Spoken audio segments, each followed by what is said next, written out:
چوہا اور شیر۔ ایک دفعہ کا ذکر ہے کہ ایک جنگل میں ایک شیر رہتا تھا۔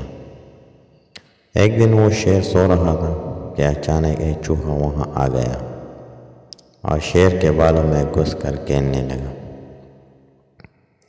اچانک شیر کی آنکھیں کھل گئی۔ اس نے چوہے کو پکڑ لیا۔ چوہا ڈر گیا۔ وہ شیر سے منت کرنے لگا کہ مجھے چھوڑ دو، میں آئندہ ایسا نہیں کروں گا۔ شیر کو اس پر رحم آ گیا۔ اس نے چوہے کو چھوڑ دیا۔ چوہا جاتے جاتے شیر سے کہنے لگا، میں اس احسان کا بدلہ ضرور دوں گا۔ شیر ہنس پڑا۔ ایک دن کچھ شکاری جنگل میں آ گئے۔ انہوں نے جال ڈال کر شیر کو پکڑ لیا۔ وہاں اچانک وہی چوہا بھی آ گیا۔ اس نے اپنے دانتوں سے جال کو کاٹ دیا۔ اس طرح شیر آزاد ہو گیا۔ شیر نے چوہے کا شکریہ ادا کیا۔